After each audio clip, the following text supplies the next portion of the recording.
선생님 여러분 안녕하십니까? 9월 모의고사 해설 강의를 진행하도록 하겠습니다. 먼저 제1회 모의고사 1번 문제부터 보도록 하겠습니다. 근무성정 평정자가 평정도구를 이용하여 대상자를 평정할 때 나타날 수 있는 오류의 극복 방안이 잘못 제시된 것은 1번 연쇄효과는 하나의 평정 요소가 다른 평정 요소에 영향을 미치는 현상입니다. 하나의 평정 요소가 유사한 다른 평정 요소에 영향을 미친다. 그러면 여기에 만일 협력성을 평가하는데 이 협력성에서 수를 받은 사람이 여기에 협력성하고 의사소통은 유사한 평정 요소이기 때문에 여기에 수를 받은 사람을 여기도 수를 준다. 이런 걸 우리가 연쇄효과라고 이야기를 하죠. 그러면 이 연쇄효과를 극복하기 위해서는 평정자별로 피평가자별로 평가하기보다는 협력성을 다 따로 평가하고 의사소통력을 또 따로 평가하고 이렇게 하게 되면 문제를 완화할 수가 있습니다. 그래서 1번 지문은 맞죠. 2번 상동적 오차는 선입견에 의한 오류입니다. 선입견에 의한 오류는 개인 신상정보의 비공개에 의해서 문제를 완화할 수 있다. 그렇죠. 신상정보를 비공개하게 되면 어느 대학 출신인지 이런 걸 잘 알 수가 없잖아요. 그리고 어느 지역 출신인지를 알 수 없죠. 지역에 대해서 선입견이라든지 대학에 대해서 선입견이라든지 이런 것들을 극복할 수 있는 게 신상정보 비공개를 통해서 그걸 완화할 수가 있는 거죠. 그래서 2번도 맞는 거죠. 3번 총계적 오류는 불규칙적 오류를 우리가 총계적 오류라고 이야기합니다. 관대화의 효과와 엄격화의 경향이 불규칙적으로 발생하는 경우 이런 걸 우리가 총계적 오류라 그러는데 총계적 오류는 사후에 극복이 불가능합니다. 어쩔 때 내가 엄격화 경향을 보였는지 어쩔 때 내가 관대화 경향을 보였는지를 잘 모르기 때문에 그렇습니다. 이 총계적 오류에 대립되는 표현이 규칙적 오류인데 규칙적 오류는 모든 사람들에게 일관되게 엄격화 경향을 보이거나 모든 사람들에게 일관되게 간대화 경향을 보이는 경우인데 이런 경우에는 사후에 조정할 수 있습니다. 모든 사람들에게 간도화 경향을 보였다 그러면 모든 사람들에게 일정 점수를 빼주고 모든 사람들에게 엄격화 경향을 보였다 그러면 모든 사람들에게 평정 점수를 좀 더 플러스 해주면 되는 건데 이렇게 엄격화나 간대화가 불규칙적으로 발생하게 되면 사후에 조정이 불가능합니다. 그래서 3번은 틀린 지문이죠. 4번 근접효과라는 것은 평정식에 가까운 근무 행태만을 가다평가하는 것을 우리가 근접효과라 그러는데 근접효과를 극복할 수 있는 방법은 중요사건 기록법입니다. 중요사건 기록법은 평정자가 피평가자와 평정기간에 있었던 사실을 서로 상담을 통해 가지고 기록하는 것을 이야기해요. 그래서 근접 오류를 극복할 수 있는 중요 방법이 중요사건 기록법이기 때문에 4번은 맞는 지문이죠. 그래서 1번의 답은 3번이 틀린 지문이고 나머지는 다 맞는 지문입니다. 2번 사회적 자본의 특징이 아닌 것은 사회적 자본은 상호 신뢰, 호혜성의 규범, 시민참여 네트워크와 같은 사회조직의 속성 이렇게 이야기하는데 사회적 자본의 가장 핵심이 되는 게 신뢰입니다. 신뢰는 등가적 교환관계는 아닙니다. 등가적 교환관계는 동등한 가치 간의 교환관계인데 이거는 시장에서의 상품이 그렇죠. 내가 500원을 내놓으면 편의점에서 500원짜리 상품을 주고 이런 걸 우리가 등가적 교환관계라 그러는데 상호 신뢰관계는 등가적 교환관계가 이루어지지는 않습니다. 그래서 2번은 1번이 틀린 지문이죠. 그리고 상호 신뢰는 자기 강화성을 띠어요. 자기 강화성을 띈다는 것은 신뢰가 신뢰를 낳고 불신이 불신을 낳는다는 겁니다. 한번 신뢰하게 되면 거기에 신뢰가 더 붙어지고 또 더 붙어지고 이런 식이 돼서 자기 강화성을 띠고 있는 게 신뢰입니다. 그리고 신뢰는 경제적 가치를 지닌 자본이에요. 신뢰가 국가와 국민 간의 신뢰가 대단히 높으면 그러니까 국민이 국가를 신뢰하게 되면 국가를 통제하는 장치들을 마련하지 않게 돼요. 통제를 하지 않게 되면 통제 비용이 감소하게 되는 겁니다. 그래서 뭐 할 수 있다. 국가경제 발전에 돈을 사용할 수가 있게 됩니다. 그 다음 사회적 자본 신뢰는 공공재적 성격을 띠죠. 공공재라는 것은 비배제성과 비경합성을 지니고 있는 서비스를 우리가 공공재라 그러는데 신뢰는 돈을 내지 않고 이용할 수가 있으니까 비배제성을 띠고 또 신뢰는 사용하면 사용할수록 증가해요. 사용하면 사용할수록 줄어들어야지 경합성을 띠는 것인데 기본적으로 신뢰는 사용하면 사용할수록 증가하는 속성을 가지고 있기 때문에 기본적으로 뭐다? 바로 비배제성과 비경합입니다. 그래서 사회적 자본은 자기 강화성을 띠고 경제적 가치를 지니고 공공재의 성격을 가지고 있지만 등가적 교환관계가 이루어지는 것은 아니기 때문에 2번의 답은 1번만 틀린 거고 나머지는 다 맞는 지문이죠. 3번 문제 우리나라 예산에 대한 설명 중 옳지 않은 것은 세출 예산 과목에서 장, 간, 항, 세양, 목 이렇게 구분이 되죠. 장은 우리가 분야라 그러고 간은 부문이라 그러고 항은 프로그램, 세양은 세부 사업, 그 다음에 목 이렇게 구성이 됩니다. 그러면 1번은 맞는 지문이죠. 그 다음 세출 예산 과목 중 장간항은 입법 과목이고 세항목은 행정 과목입니다. 입법 과목이라는 것은 1장에 쓰라고 한 돈을 2장으로 쓴다든지 1간에 쓰라고 한 돈을 2간으로 쓴다든지 1항에 쓰라고 한 돈을 2항으로 쓴다면 반드시 국회 의결을 얻어야 한다. 그래서 국회 의결을 얻는 것을 우리가 입법 과목이라 그러는데 세항하고 목은 행정 과목입니다. 행정 과목은 1세항에 사용하라고 한 돈을 2세항으로 사용한다든지 1목에 사용하라고 한 돈을 제2목에 사용한다든지 이런 것들은 기획재무장관의 승인으로 가능합니다. 국회 의결을 얻을 필요가 없죠. 그래서 세출 예산 과목 중 장간항은 입법 과목이고 세항목은 행정 과목에 해당합니다. 세입 예산 과목에는 간항이 존재하지 않는다. 틀렸습니다. 세입 예산 과목은 간항목으로 구성이 됩니다. 간항목. 세출하고 좀 다르죠. 세출은 아까 우리가 봤던 것처럼 장, 관, 항, 세항, 목 이렇게 구성이 된다면 세입 과목, 예산 과목은 세 개로만 구분이 돼요. 제1관, 그 안에 제1항, 그 안에 제1목 이렇게 구성이 돼 있죠. 그래서 3번은 틀린 거죠. 4번 ABB는 예산 편성의 형식 중 세입세출 예산에 포함된다. 예산 편성의 형식은 예산 총칙, 그 다음 세입세출 예산, 그 다음 계속비, 명시이율비, 국고채무 부담행위 이렇게 5개로 구성이 되어 있는데 ABB는 여기 세입세출 예산에 포함되어 있습니다. 그래서 4번도 맞는 지문이죠. 그래서 여기서는 3번만 틀린 지문이고 나머지는 다 맞는 지문입니다.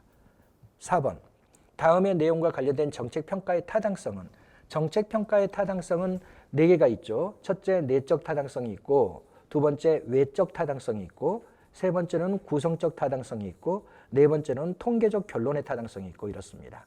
내적 타당성이 가장 중요한 타당도인데 이것은 인과관계 추론의 정확도입니다. 원인 변수와 결과 변수 간의 관계를 정확하게 추론한 정도. 정책 평가에서 원인 변수는 정책 수단입니다. 정책 수단이 정책 목표를 달성했는지를 정확하게 추론한 정도입니다. 그래서 내적 타당도는 인과관계 추론의 정확도라고 표현합니다. 그 다음에 외적 타당도는 실험 결과를 일반화할 수 있는 정도입니다. 만일 이 실험 결과가 대원외고에서 나왔다면 대원외고에서 나온 실험 결과가 다른 고등학교도 적용될 수 있는 정도. 그 다음 구성적 타당도는 이론적이고 추상적인 구성 요소를 잘 조작한 정도를 이야기해요. 지금 정책 평가를 봐보면 영어 능력을 향상시키기 위해서 원어민 영어교사를 채용했다. 이러면 정책을 평가할 때는 원어민 영어교사가 영어 능력을 향상시켰을 것이다 라고 가설을 설정하고 평가하는데 이 원어민 영어교사가 영어 능력을 향상시켰을 것이다 가설을 설정하고 평가할 때 원어민 영어교사를 채용하기 전에 아이들의 토익 점수가 500점이었다면 이게 원어민 영어교사를 채용하고 나서 1년 후에 600점으로 이렇게 바뀌었어요. 그러면 원어민 영어교사가 100점을 올려줬다 이렇게 결론을 내리면 안 돼요. 왜냐하면 여기에는 성숙 효과가 개입될 수도 있고 사건 효과가 개입될 수도 있고 막 이러거든요. 그래서 우리가 내적 타당도라 그러면 이게 원인 변수잖아요. 원인 변수와 결과 변수 간의 추론의 정확도 이런 걸 다 제거하고 원인 변수가 결과 변수에 어떤 영향을 미쳤는지를 정확하게 추론한 정도를 내적 타당도라 하고 그 다음에 여기서 이런 성숙 효과, 사건 효과를 다 제거하고 봤더니 원어민 영어교사가 30점을 올려줬다면 다른 고등학교에도 이걸 적용하면 동일한 결과를 얻었다. 그럼 이건 외적 타당도죠. 외적 타당도는 실험 결과를 일반화할 수 있는 정도고 그 다음에 구성적 타당도는 이 영어 능력이라는 게 추상적 개념이잖아요. 근데 선생님이 뭐로 지금 바꿔놨어요? 토익 점수로 바꿔놨잖아요. 이 영어 능력을 토익 점수로 전환했을 때 토익 점수가 이걸 잘 대변하는 정도예요. 그걸 우리는 뭐라고 표현하냐면 이론적이고 추상적인 구성 요소가 잘 조작화된 정도 또는 이게 측정 지표잖아요. 측정 지표가 추상적 개념을 잘 대변하는 정도입니다.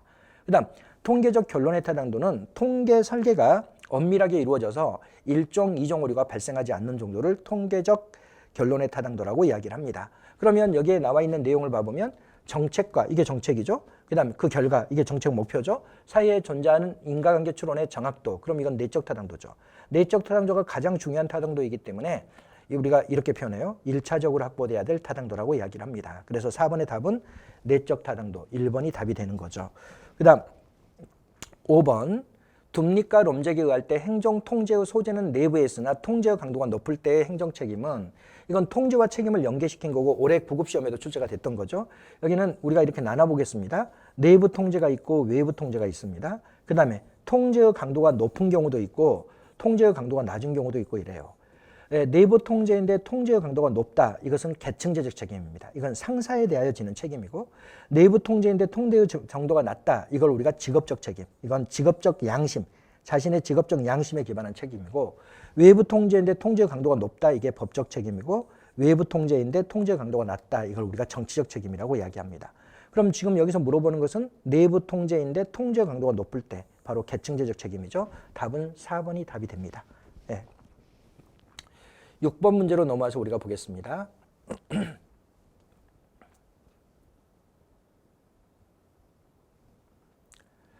참여예산제에 대한 설명으로 옳지 않은 것은, 국민참여예산제도는 문재인 정부에서 도입을 했어요. 그래서 2019년 예산편성부터 도입되어 시행되고 있습니다.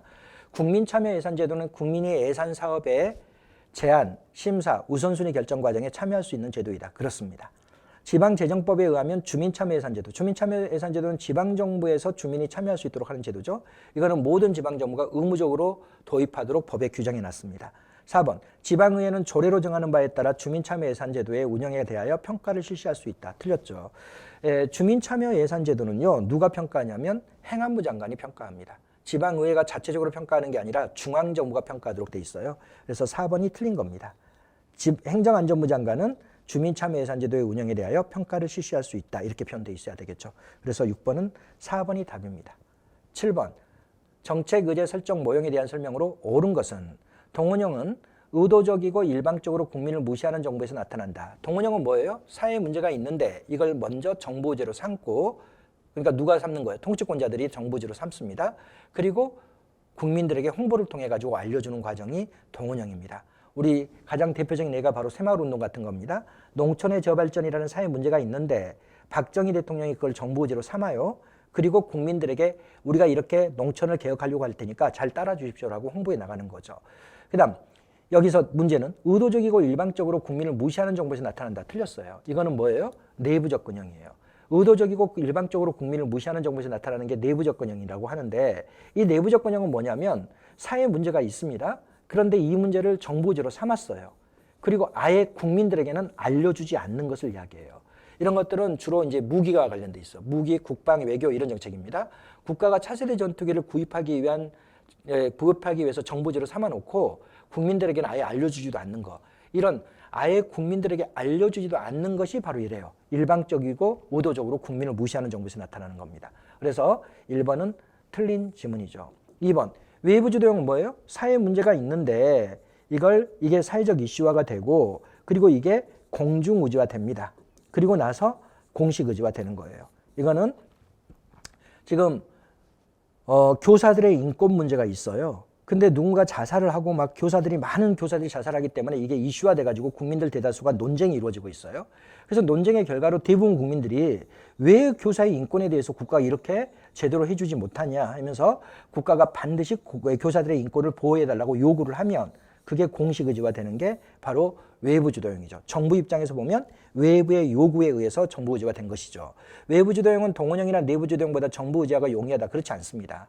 이거는요, 국민들의 강력한 요구가 있어야지만 정부의지화 되는 거예요.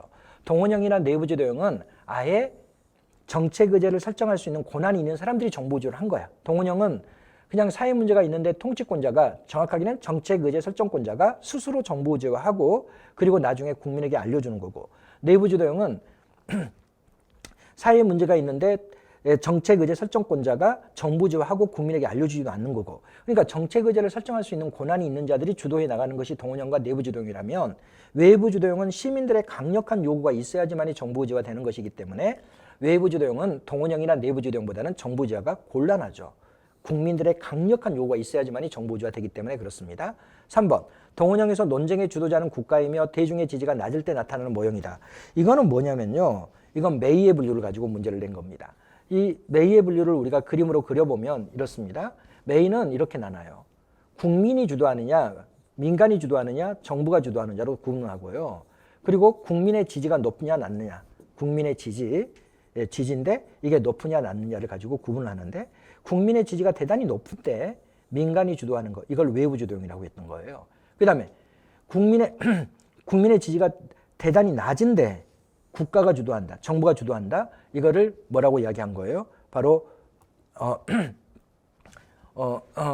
이거를 동원형이라고 이야기한 거예요. 그 다음에 민간이 주도하는데 국민의 지지가 낮는다. 이걸 내부 접근형이라고 이야기하고, 그 다음에 정부가 주도하는데 국민의 지지가 높은 것을 찾아가지고 정부가 정책 의제로 삼는다. 이런 것을 뭐라고 했던 거예요? 바로 구치기형 또는 공고화형이라고 이야기한 겁니다.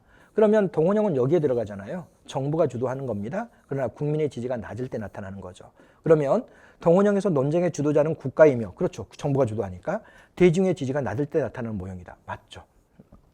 외부 주도형은 집단 간의 진흙탕 싸움이 발생하며, 외부 주도형의 경우에는 국민들의 요구에 의해서 정부주화된 거잖아요. 그러니까 결정 과정에서도 뭐가 이루어져요? 국민들이 참여해서 대화하고 토론하고 합의해서 결정이 이루어집니다. 그러니까 점중지적 결정이 이루어지고 결국 뭐야? 진흙탕 싸움이 발생하고 이래요. 그리고 이렇게 결정 과정에서 시민들이 참여해서 결정을 하게 되면 집행 과정에서는 저항이 줄어들어요. 그렇죠? 왜? 결정 과정에서 시민들의 의사가 반영돼 있으니까. 그러니까 집행 과정에서는 저항이 줄어들어서 수능 확보가 용이합니다. 수능 확보가 용이하기 때문에 수능을 확보하기 위한 비용이 많이 발생하지 않습니다. 그러면 우리가 4번 지문을 봐보면 외부 주도형은 집단 간의 진흙탕 싸움이 발생하며, 그렇죠. 결정 과정에서 점중주의적 결정이 이루어지기 때문에. 그러나 점중주의적 결정이 이루어지면 다양한 의사가 정책에 반영되어 있기 때문에 수능을 확보하는 비용은 적게 들어요. 왜? 가만히 있어도 시민들이 저항하지 않기 때문에. 그래서 틀린 거죠. 그러면 여기와 관련해서는 1번 틀렸고, 2번 틀렸고, 4번 틀렸고, 3번만 옳은 지문이 되는 거죠. 그래서 답은 3번입니다. 8번 신공공관리론에 대한 설명으로 옳지 않은 것은 행정의 전략적 정책 역량 강화와 집행 부분의 탈정부화 및 탈관료제화를 추구하였다. 신공공관리론에서 가장 중요한 부분이 여기 써져 있는 거죠. 신공공관리론은 결정과 집행을 구분합니다. 그리고 결정은 정부가 해요. 방향잡기 역할이라고 이야기하죠. 결정을 운의적으로 표현하면 방향잡기예요. 그 다음에 집행은 어디다 넘긴다. 집행은 민간에게 넘겨요. 그렇죠? 그러면 행정은 뭘 해야 돼? 결정을 해야 돼요. 결정이 바로 전략 결정이에요. 행정의 전략적 정책 역량 강화 이렇게 돼 있는데, 전략이라는 것은 장기적 계획이고 전략이라는 것은 결정에 해당합니다. 그러니까 정부가 뭘 해야 되니까 결정을 해야 하기 때문에 이런 전략을 형성하는 역량을 강화해 나가는 겁니다. 그리고 집행 부분은 어떻게 한다? 바로 민간에게 넘기죠. 민간에게 넘기는 것을 탈정부화라고 표현하고 있는 거예요. 이 지문에서는 정부에 벗어나게끔 하는 거죠. 관료제가 바로 정부 관료제를 이야기하는 겁니다. 관료제가 바로 정부예요. 정부로부터 벗어난다. 그렇죠. 그래서 결정은 정부가 하고 집행은 민간에게 넘기기 때문에 이렇게 표현하고 있는 겁니다. 두 번째로 효율적인 통제를 위하여 성과 목표와 기준에 의한 사후적 통제를 중시하였다. 예, 이게 규칙과 법규에 의한 통제가 있어요. 규칙과 법규에 의한 통제를 우리는 사전적 통제라고 합니다. 업무를 수행하기 이전에 미리 규칙과 법규를 만들어 놓고, 그 다음에 이제 그 규칙과 법규를 준수하도록 하는 게 바로 규칙과 법규에 의한 통제인데, 신공공관리로는 규칙과 법규에 의한 통제를 없애버립니다. 그리고 너 재량껏 업무를 수행하라는 거예요. 그런데 대신 뭘 평가하겠다? 업무가 끝나고 나면 성과를 평가해서 통제하겠다는 거예요. 그럼 이 성과 통제를 우리는 뭐라고 해요? 사후적 통제라고 이야기하는 거예요. 업무가 수행이 되고 난 이후에 통제하는 것이기 때문에. 그럼 여기는 효율적인 통제를 위해서 성과 목표를 제시하고 그 성과 목표에 따른 기준을 만들어냅니다. 그리고 그 기준에 의해서 업무가 완성되고 난 이후에 성과를 평가해요. 그래서 사후적 통제를 중시한다. 그럼 맞죠. 세 번째, 고객지향적 행정을 추구하는 게 신공공관리론인데, 시민을 고객으로 인식하면 고객은 수동적 존재에 불과합니다. 왜냐하면 생산자에 대한 선택 권한만을 가지고 있어요. LG가 마음에 안 들면 SK를 선택하고, SK가 마음에 안 들면 KT를 선택하고, 이렇게 선택권만을 가지고 있는 존재를 고객이라고 이야기합니다. 시민은 실제 정책 과정에 참여해서 서비스의 질과 양을 직접 결정하는 존재가 시민이에요. 그래서 시민은 능동적 존재이지만 고객은 수동적 존재이기 때문에 신공공관리로는 시민을 뭐로 만든다? 수동적 존재로 전락시킨다라는 비판을 받아요. 그래서 이게 틀린 거죠. 그 다음 행정의 분절화 현상. 분절화 현상은 결정을 담당하는 기관과 집행을 담당하는 기관이 구분되는 것을 행정의 분절화 현상이라고 이야기합니다. 신공공관리로는 결정은 정부가 하고 집행은 민간 기업에게 넘기기 때문에 결정을 담당하는 기관과 집행을 담당하는 기관이 분리되죠. 그러니까 행정의 분절화 현상이 이야기되는 거예요. 그렇게 되면 어떻게 된다? 행정의 책임성이 저하된다. 그렇죠. 왜? 결정을 담당하는 기관은 잘못 서비스가 제공됐을 때 집행기관에게 책임을 떠넘길 것이고, 집행을 담당하는 기관은 서비스가 잘못됐을 때 결정기관에게 책임을 떠넘기기 때문에 그렇습니다. 그래서 행정의 분절화 현상으로 책임성이 저하되는 게 신공공관리론의 근본적인 한계죠. 9번, 지방자치가 필요한 이유와 거리가 먼 것은 대의민주주의 한계를 극복할 수 있다. 대의민주주의는 국민이 대표를 선출하고 대표가 정책을 결정하는 건데 지방자치는 어떻게 하는 거예요? 지방자치는 주민들이 스스로 통치한다가 지방자치야. 자치가 바로 자치잖아요. 바로 시민들이 스스로 통치한다는 거예요. 그럼 시민들이 지방정부에 참여해서 스스로 통치하게 되면 대의민주주의 한계를 극복할 수가 있는 거죠. 그 다음에 지방자치는 국가의 작은 지방정부들에게 뭘 할 수 있다. 지역적 실험을 할 수 있어요. 정책을. 우리가 지금 복식부기 발생주의를 하고 있는데 이것도 우리는 어떻게 했던 거냐면 부천시에서 7년간 먼저 정책 실험을 해봅니다. 그래서 복식부기 발생주의를 해봤더니 생각했던 대로 장점이 많이 나타나고 단점은 별로 없다. 그러면 이제 어떻게 해요? 전국적 확산을 해나갑니다. 그래서 지방정부를 만들어내면 정책을 지역적으로 실험하기가 대단히 용이합니다. 그 다음 세 번째로 직업공무원제가 확립되잖아요. 그럼 지방자치의 필요성이 약화돼요. 왜 그러겠어요?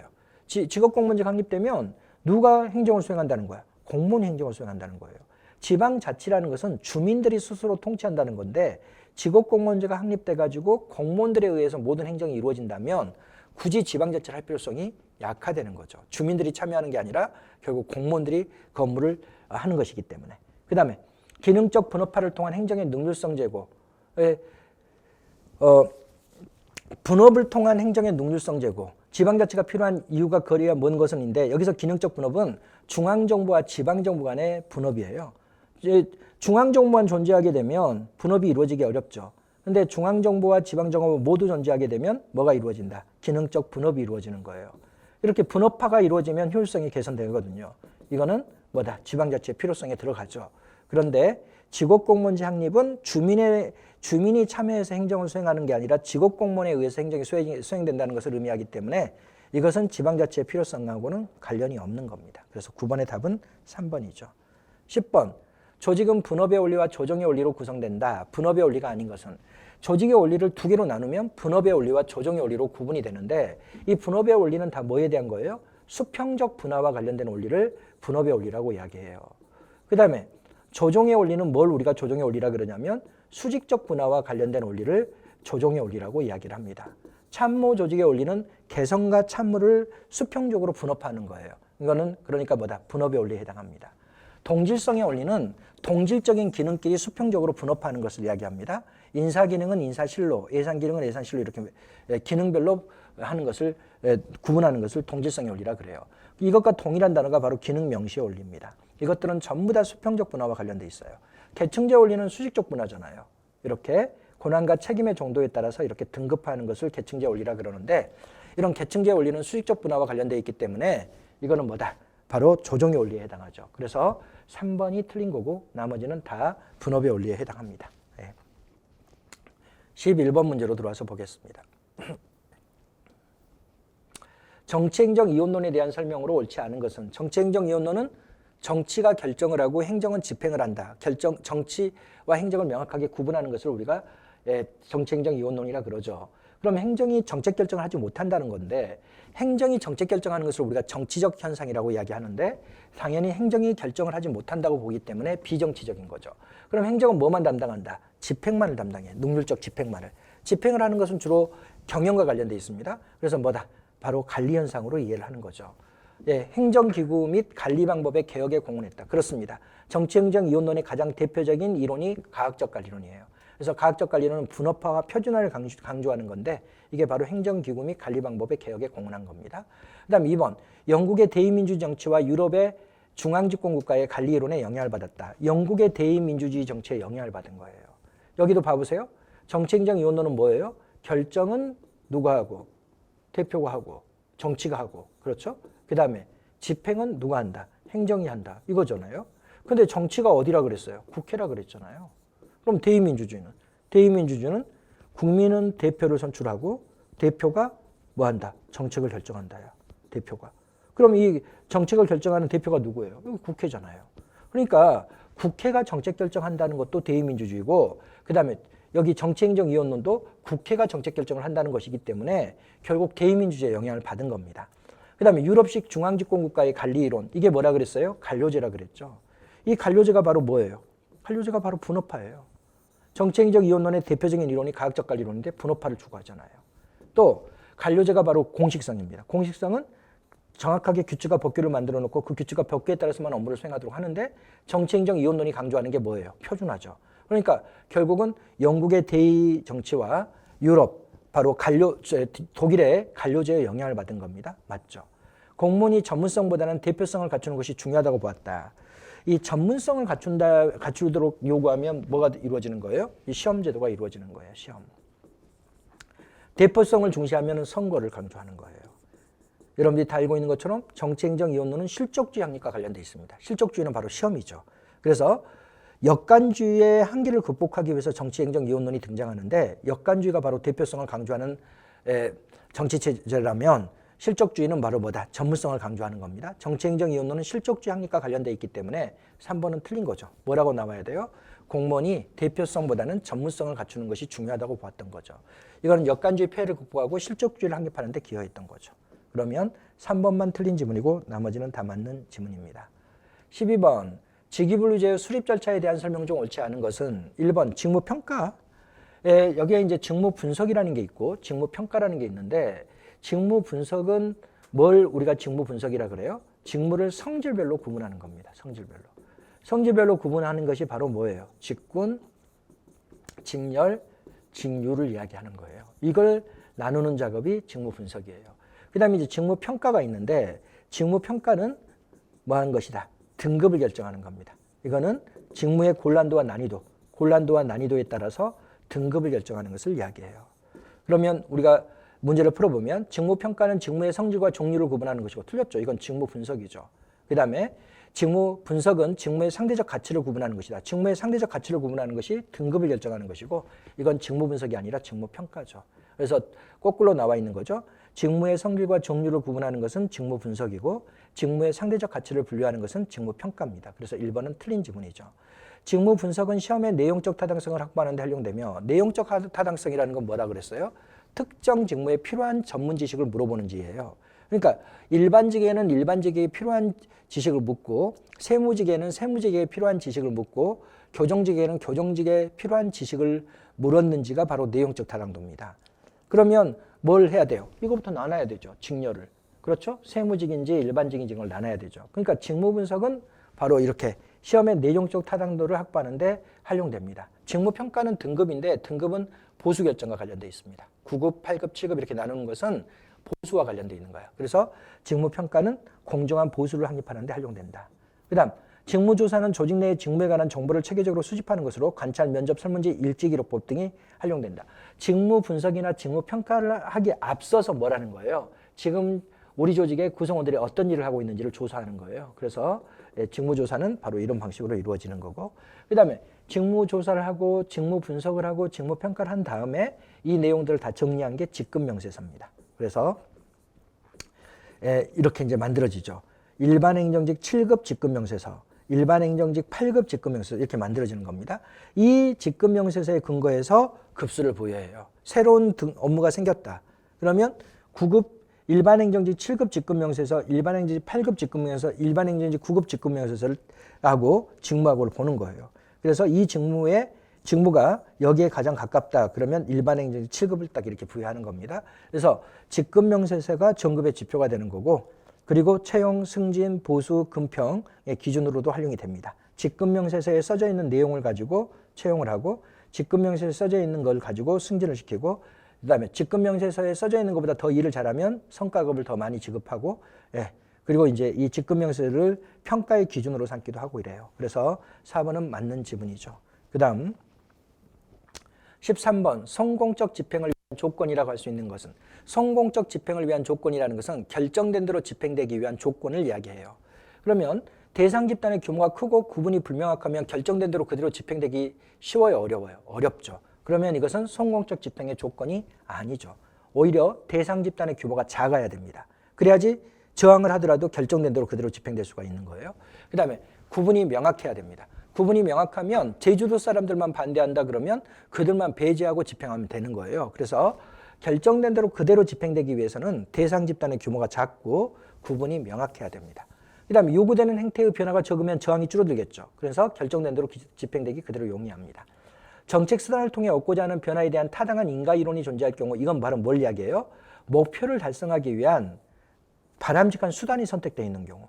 이 목표를 달성하기 위해 바람직한 수단이 선택되어 있다면 집행관료들이 그대로 집행해 나갑니다. 그래서 결정된 대로 집행되기 용이합니다. 재분배 정책은 저항이 크기 때문에 결정된 대로 집행되기 곤란해요. 분배 정책은 저항이 적기 때문에 결정된 대로 집행되기 용이합니다. 그러면 1번만 틀린 지문이고 나머지는 다 맞는 지문이죠. 14번 국가재정법은 국가재정 운영의 효율성, 건전성, 투명성을 목적으로 하고 있다. 이것도 여러분들이 학습이 잘 돼 있어야 됩니다. 국가재정법에 명시되어 있는 목적 세 가지입니다. 효율성, 건전성, 투명성 이렇게 돼 있죠.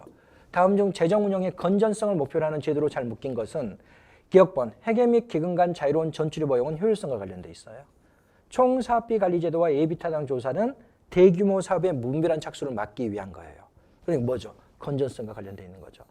불법 지출에 대한 국민 감시제, 국민이 참여하는 제도들은 전부 다 투명성과 관련돼 있습니다. 이건 투명성이죠. 그 다음 세계 잉여금의 처리 용도 제한, 이것도 건전성에 대한 거고, 법률안에 대한 재정 소요 추계 제도도 건전성에 대한 거고, 또 시민들에게 정보를 공개하는 것은 당연히 투명성이죠. 그렇죠? 그러면 기본적으로 총사업비 관리제와 예비 타당 조사, 세계 잉여금의 처리 용도 제한, 법률안 재정 소요 추계 제도는 다 건전성에 대한 겁니다. 총사업비 관리제도와 예비 타당 조사는 대규모 사업의 무분별한 착수를 막기 위한 거고, 세계 잉여금의 처리 용도 제한은 세계 잉여금이 생기면 뭐 한다?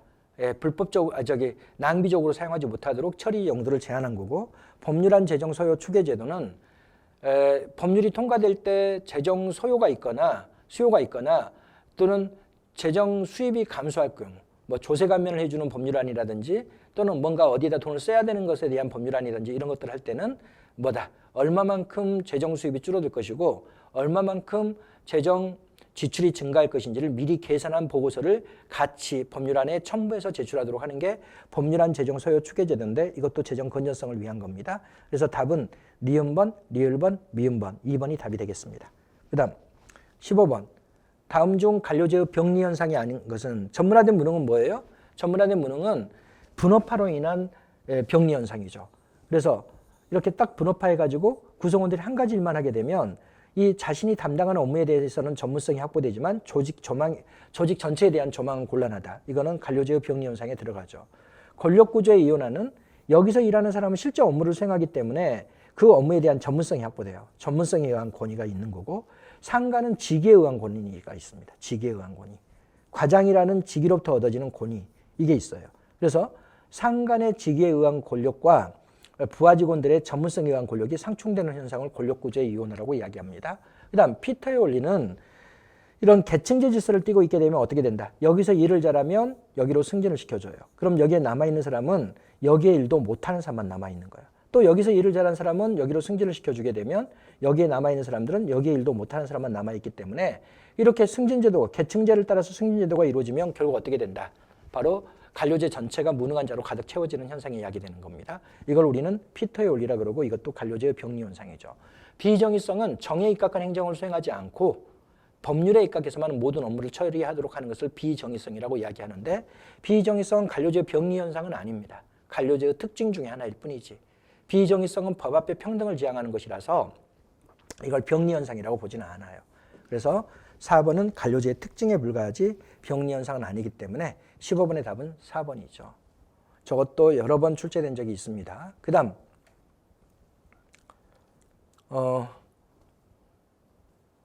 16번 다수의 경쟁자 중에서 특정 개인 또는 집단에게만 일정한 제한과 서비스를 제공할 수 있는 권한을 부여하여 경쟁을 제한하는 정책을 경쟁적 규제정책이라고 이야기하죠. 이거는 행정법상 특허입니다. 그래서 LG, SK, KT 니네만 이동통신업 해라. 이런 것들을 우리가 경쟁적 규제 이렇게 이야기합니다. 그래서 16번의 답은 1번입니다. 그 다음 17번.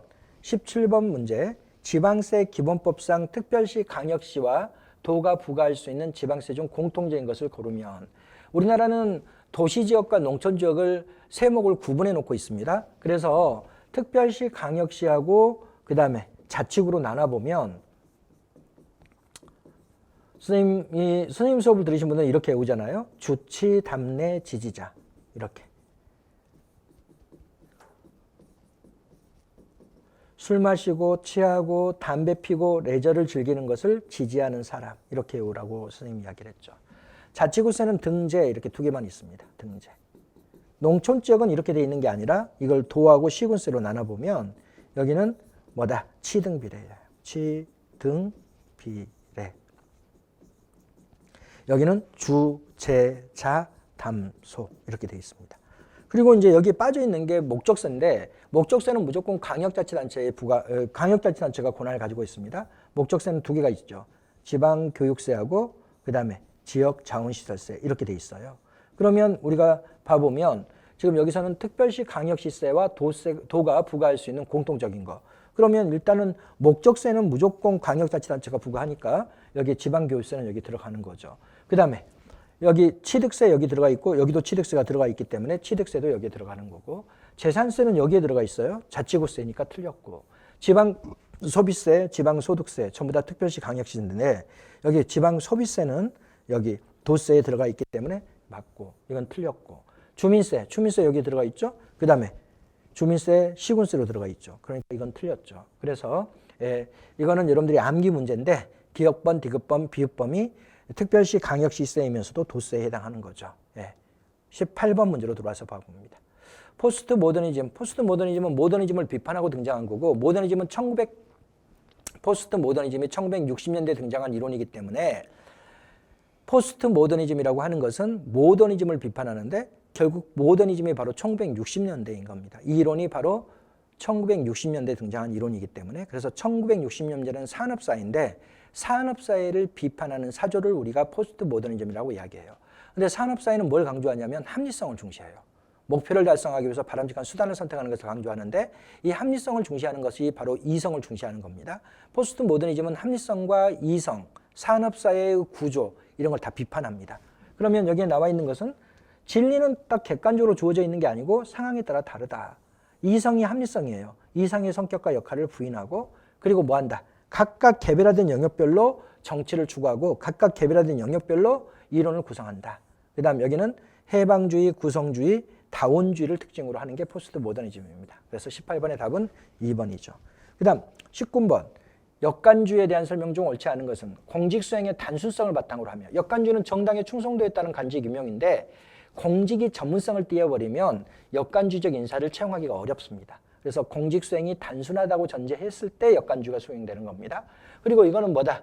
바로 정당원들이 공직을 참여할 수 있도록 했으니까 공직의 대중화를 가져온 거죠. 국민 요구의 대응성 증진을 가져온다. 그렇죠. 정당원들은 선거에 아주 민감합니다. 그러니까 다음 선거에 심판을 받기 때문에 국민의 요구에 민감하게 대응을 해요.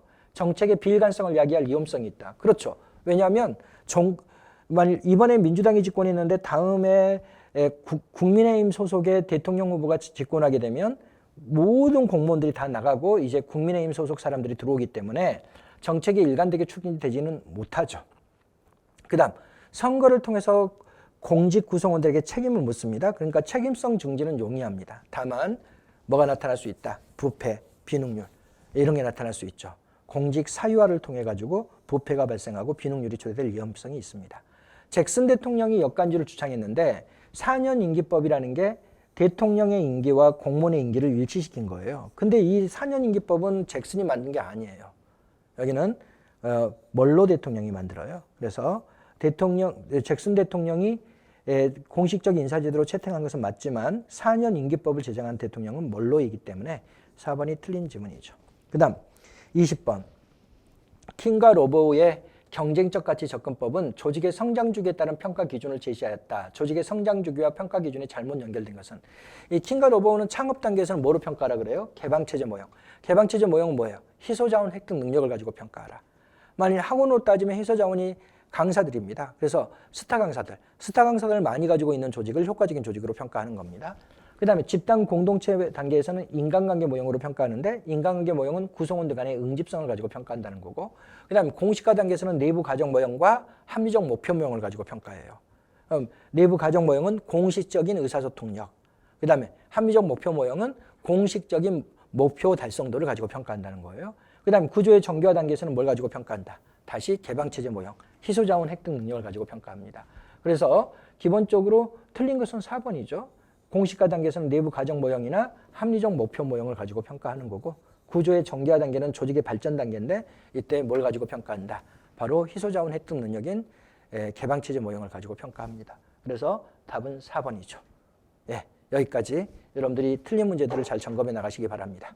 예, 고생하셨습니다.